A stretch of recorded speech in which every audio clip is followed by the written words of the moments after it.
All right, let's get right into it. We're about to unpack a thought experiment that is so out there, it might genuinely change how you look at, well, everything.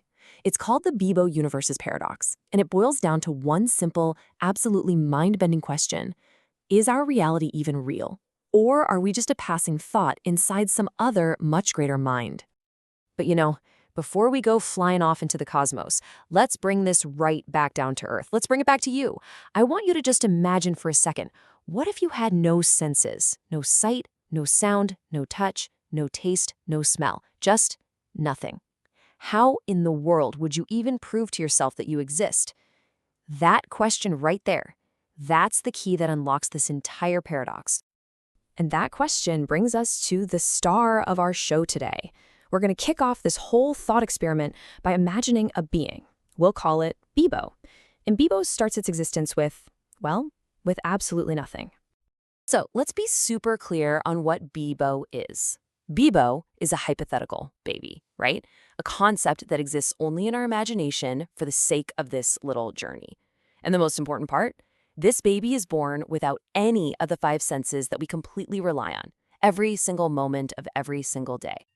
I mean, just think about what that means. With zero sensory input, BEBO has no data. None.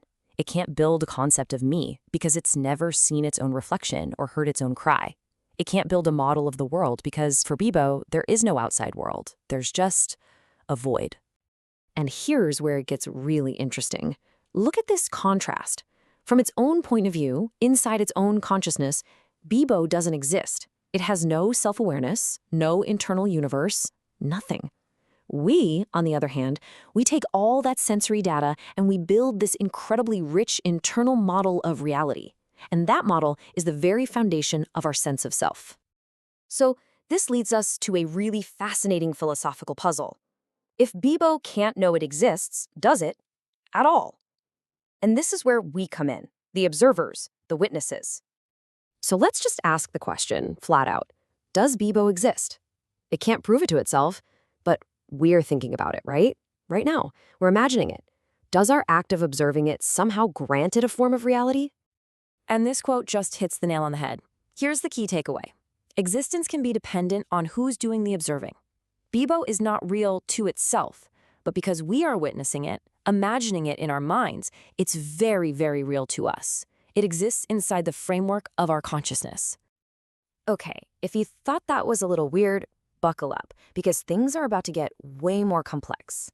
We've set up BEBO's initial state of, well, non-existence. Now, let's give BEBO the tools to build a world. So, here's how we upgrade our experiment. First, bam, we flip a switch. Give BEBO all five senses. Instantly, data starts flooding in. Next, we give it a super intelligent mind to process all that data. And finally, just to make things really interesting, we populate its world with billions of other beings, all just as super intelligent as it is. Now, this creates two different layers of reality, and it's super important we get this straight. The root universe, that's our mind. That's the real world where this whole experiment is happening.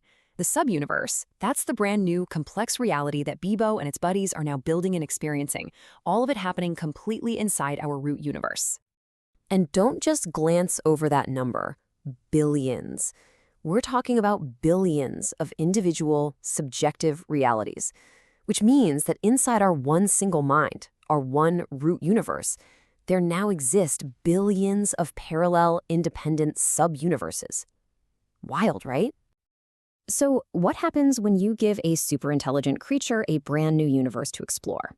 Well, it doesn't take long before it starts asking the exact same big, scary questions that we do.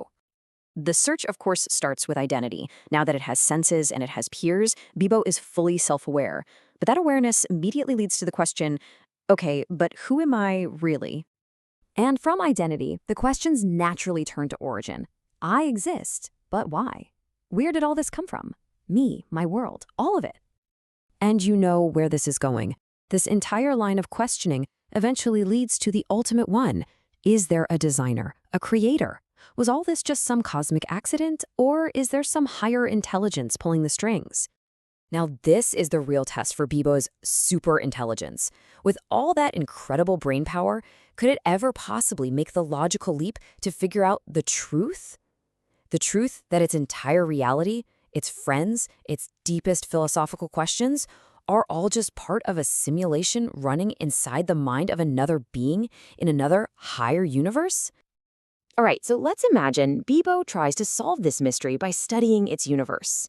It starts with the most fundamental question it can think of. Does my universe have an edge? Does it end somewhere? So, to make this impossibly big problem a little easier to handle, BEBO's powerful brain pictures its entire universe as a tiny little marble. It's a clever move, but it immediately creates another problem.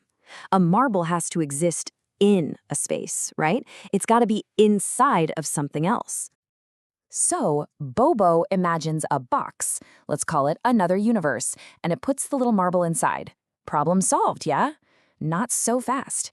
Now you've just got a new, bigger object. So, where's the box? You see the problem? It's a loop that never ends. And this is the real mind bender. The very act of thinking about a boundary, of asking what's on the other side, automatically creates something beyond it. The question itself makes the universe infinite. BEBO realizes its reality can't have a physical end. And this presents BEBO with this incredible paradox. Every single physical thing it knows has limits, it has edges, but its universe seems to be limitless. And if only BEBO could know the truth, it would see the answer right in front of it. Its universe is boundless because it's not physical. It's a mental construct. And thoughts, well, thoughts don't have edges. Okay, we followed BEBO on this absolutely wild journey. We've watched it struggle with existence and reality from inside its little sub-universe. So now it's time to turn that camera around. Let's take the exact same logic and apply it to ourselves. I mean, we also live in a universe that seems to be boundless. We also ask those big questions about where we came from, about a potential creator.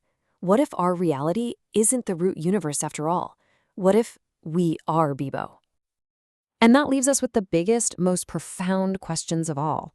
If we are living in a sub-universe, who is our designer? What was their reason for creating us? And just to really take it one step further into that infinite loop, is it possible that our creator is also just a thought experiment playing out in the mind of an even higher being? The paradox, it seems, might just go on forever.